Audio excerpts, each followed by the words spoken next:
Well, hello. My Morse is really rusty. There's going to be somebody that's going to play that video 100 times critiquing my Morse and trying to figure out what I actually sent. I sent hello, Hello. There you are. Save you the time. So what have I got the Morse key out for? I've just got a list of things I want to talk to you about. I've really got very little time today, but since we've now established an every other day schedule, I figured I'd better do something. I noticed something this week. The very first trains started running 200 years ago. There's a big old thing going on in England about it, isn't there? Now, radio has not been around that long, and Morse code first used right around the time of the Titanic is where it was really getting going, wasn't it? Makes you wonder how they communicated without radio and telephones and all that good stuff. It's amazing the engineering that went into these steam trains going back all that way, isn't it?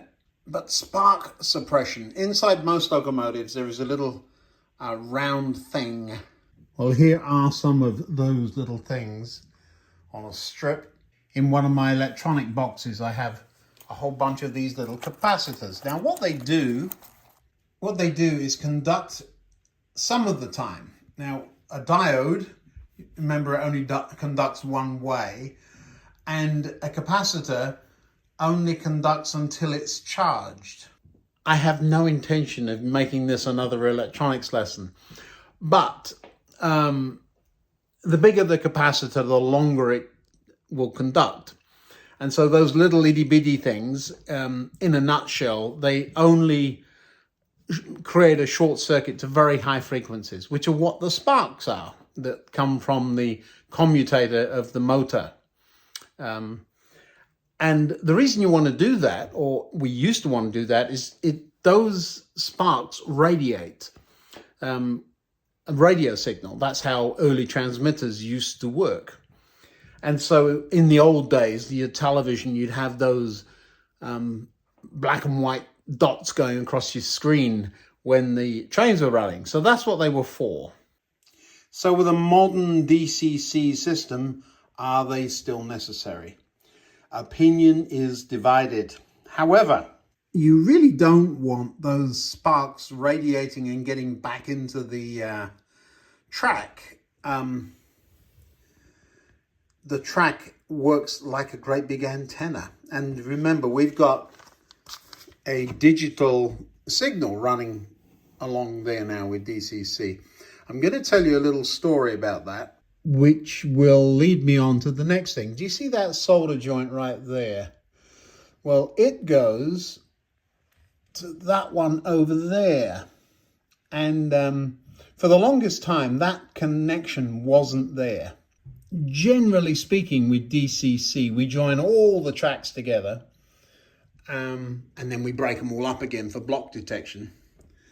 But all of the tracks are the same except where we're using block detection. And I know you're not supposed to, but because I'm into electronics and I am not sponsored by Cobalt, I wish I were, but they make, I think, some fantastic point motors. These are the ones I use. Well, they have a decoder built right into them, so you don't need to run point motor decoders. And so all I did was that's a metaphor. I ran a wire from the rail into there and the other one into there, and then I could send the coding down the rails. Now I know you're supposed to run a separate bus, but I haven't, certainly not in the far end of the layout down that way. All the way over there where the cricket ground is. And all the way down there, before I put block detection in, was one of these point motors. And every now and again it didn't work. And the reason it didn't work is because that wire there wasn't in. And so the points had to be in the right position for the point motor to work. Can you see how that's a little bit of a problem? So how did I ever find that fault? Well, what I do is around the layout, I have a couple of these notepads. And every time there is a fault, I write down what the symptoms are. So somewhere on that pad is, I even wrote down that the center rail too high, I need to do something about that. I know perfectly well I've got to do it, but it just means I don't forget. Or I write 2-hap runs into buffers if it comes in head first. So if this end came in first, it would run into the buffers, and if the other end didn't, it wouldn't. Now that particular fault's fairly easy to diagnose. It's because the pickups are in different places. So the motor and pickups are more on this end of the train than the other. And so when that came into the station, it didn't know that it had crossed the section or block until it was well into the block, and so it would crash into the buffers. And so it was relatively easy to diagnose, but still I'd written it down. So what I'm saying is have a list that you keep of your faults. So this one, the head code wasn't lighting up sometimes, just a loose connection, but I just wrote it down. Instead of taking the train to pieces in the middle of a running session, I just made a note of it. And then when I wanted to go fault finding, I could pick something I wanted to get my teeth into. Now then, trees. These arrived yesterday. I didn't order these. Somebody saw that I was talking about the height of trees, and these arrived. Thank you. You know who you are. These are a scale 60 feet high. So these are going to be just lovely. But it raised the question, how do you measure the height of a tree? So to measure the height of a tree, you get a square of paper. Yeah, really. And what we're going to do is fold it diagonally. I can't do that and hold the camera, so I'm going to put you down. There you go. And you fold it like that. I was going to say you climb the tree with a tape measure. No. This is now a triangle with sides that are both the same length. And what you do is you make sure that the bottom of it is parallel to the ground. And then you look along the long edge and you walk backwards until the top of the tree is at the top of the triangle. And where your feet are then is the same distance away from the tree as it is high. I'm not sure I'm explaining that really well, but that's what I use. You look along the slopey bit, the hypotenuse, and when you get the top corner at the top of the tree, and so long as you're level with the ground, you're going to get your feet the same distance away as the height of the tree. And then all you've got to do is measure how many paces it is to the tree, or get a tape measure out and measure it. So easy peasy. Next, weathering. The little forklift truck there would be covered in dings and scratches and all of that good stuff in any situation I've ever been in where there's forklift trucks. That's true, especially in this situation where we're actually on an industrial site next door to the coal mine. Weathering has to happen. It's just, you often see it done to an extreme. No, I'm not opposed to it. I'm going to give it a go. I'm hoping for an airbrush for my birthday. You never know. But we'll see. I'll have to borrow one and see if I'm any good at it first, I think. So no, I'm absolutely not opposed to weathering. Some great suggestions in the comments the other day. Thank you for that. I'm taking notes on my pad.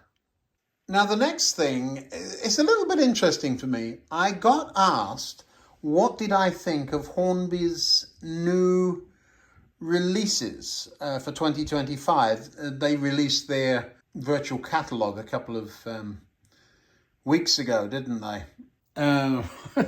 Answering a question with a question, why do you need to know my opinion on that? I have one. But I think everybody in Christendom has an opinion on Hornby right now, don't they? Leave them alone. No, I think Hornby's fallen foul of a cultural change. Let me talk about that for just a few seconds. Hiding down there at the other station are two trains that are part of my being, if you like.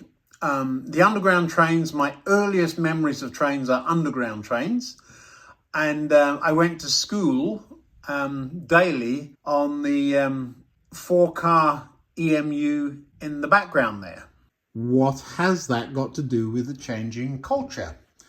Well, growing up, there were no models, anything like this, or that. You couldn't get them. EFE made a die-cast, I think it was die-cast static model that these underground trains are based on.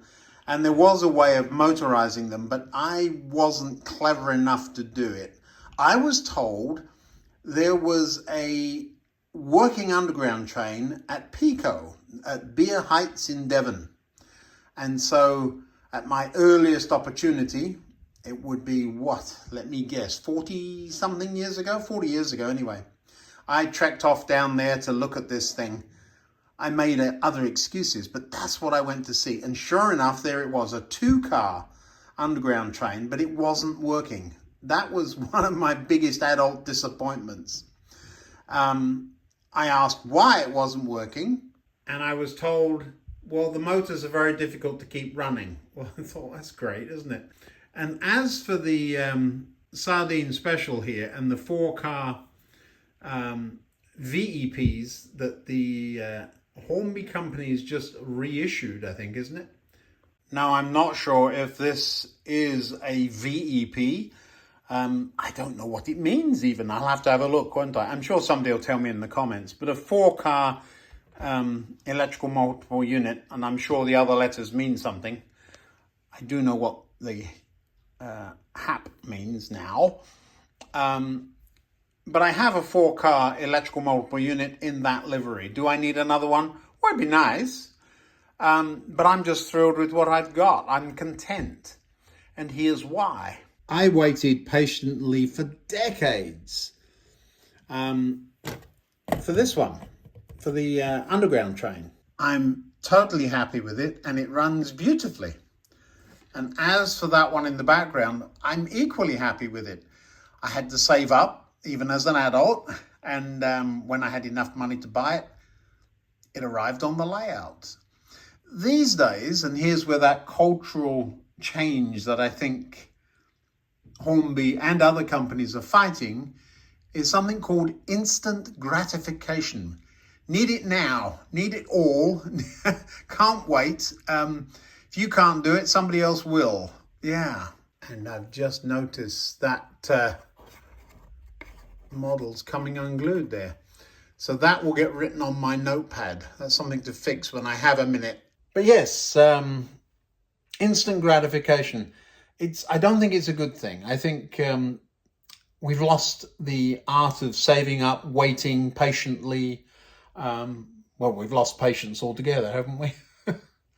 So I think that plays into when are they going to do? Just be waiting patiently. It'll come. And model railways is a lifetime thing. It isn't something that just happens just now and then we're done. So yeah, I think that. But I am happy there is another or a re-release of the 4 VEP. I'll have a look-see. I'm not a big fan of the later Network Southeast liveries. simply because I never rode them. I mean, I was out of the country long before they came in, so I have no memory of them. And I think model railways is as much to do with memories as anything, isn't it? Which is to do with weathering too. Do I remember them as filthy dirty? Or do I like to have an idealistic view of life and remember the times when the bright new painted versions came into the station, which did happen? What do I want to remember? Now this next one is, I'm leaning. I'm elbows on the edge of the baseboard. This is at a lovely height for me, which means there's room underneath to run, if I were to sit on a chair, another layout down there, isn't there? And how would you get tracked down to it if you wanted to join the two? Helix and inclines. Let me talk to you about those for a moment. By now you will know that there is a very long incline that runs all the way back there. What is that? 16 feet, something like that, to gain 3 or 4 inches, 3 inches, I think, in 16 feet. So a very long, gentle incline, and yet I have trains that can struggle getting up it. Inclines and double level tracks are not something that work the best in model railways, and people often tell me, well, they don't have them in the real world, that's why. Well, yeah, they do. I used to live in the southeast, saw trains struggling to get down to Folkestone Harbour, and yes, I mean down. They would struggle getting back up again as well, believe me, but down was bad enough, and slip and sliding all the way down there. So with a technical background, what can you do to increase your chances? Well, the first thing is increase the length. So the one behind me there is at least 16 feet long to get up and just as long to get back down again, because it comes back down on that same incline. It goes up, turns around, comes back down again. Now there is another incline at the other end of the layout that is much steeper than that, but it's intended for going down only. There are trains that I've had run up it quite successfully, but it's intended as a down only. You've got to keep the angle shallow. Now on a helix, most helix go round and round in circles, and I've often wondered, why don't they go round and round in ovals? Because the longer the distance of the circle, and it doesn't matter if it's circle or oval, the longer the distance you have, the shallower the angle. And so whilst I think, I'm trying to think of one, isn't it Chadwick? Charlie has one in, or two in Chadwick, lovely, and he's done a fantastic job.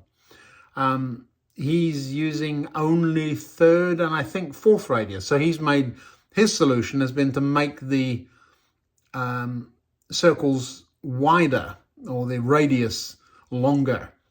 But you could just as easily make an oval and keep the third radius, and that would give you even greater length between the layers, as it were. It's a maths problem. Do you have space and time and money? It's one more thing to add to the complications list, but I do like the idea of a low-level fiddle yard. I'm not going to do it, but yeah, makes a lot of sense. So mathematically, just make the circles bigger or turn them into ovals. And finally for today, there isn't a single telegraph pole on this layout yet. Now, I did have a layout with telegraph poles, and one of the things about riding along in trains in the 60s and 70s was the dip and rise of telegraph wires. If you've seen it, you'll know what I'm talking about. If you haven't, you think, what now? So on my model, back in the day, I had telegraph poles and I ran cotton between them to make the wires. Now, cotton is actually too thick, but I did it. And I got about 4 wires on each telegraph pole. It's very difficult because you have to glue them on, then string them.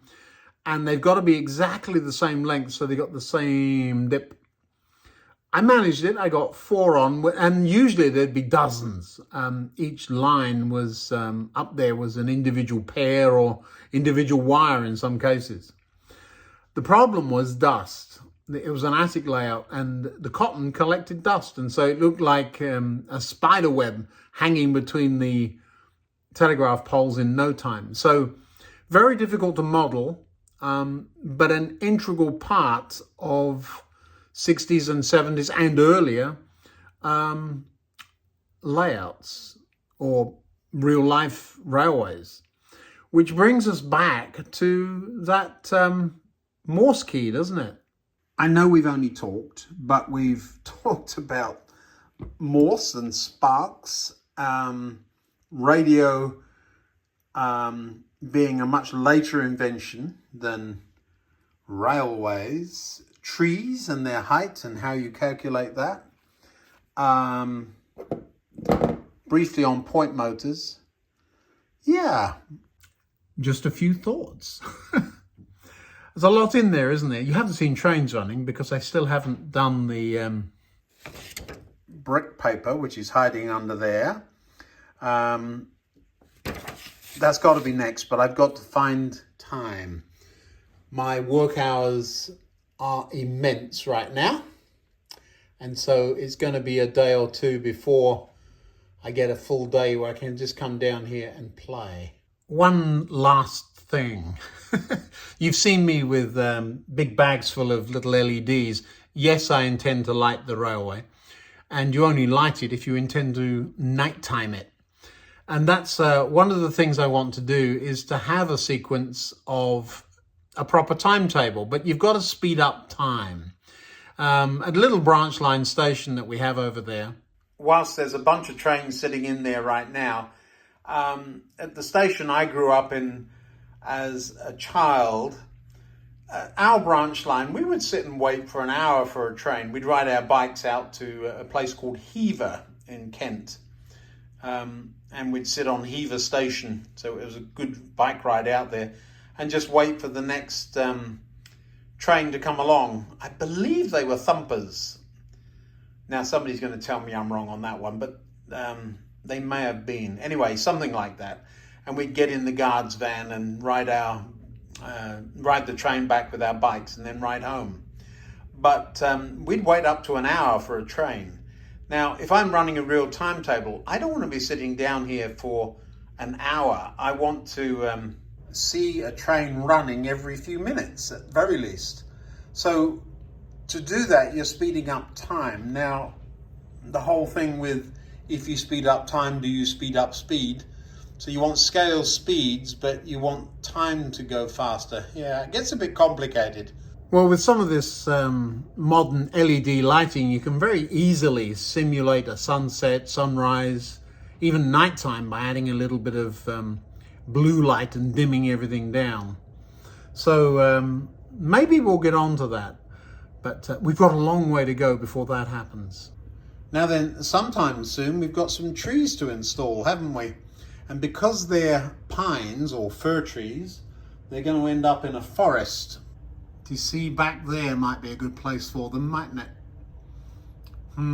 We'll see. Hey, thanks for watching. We'll see you again next time. Bye now.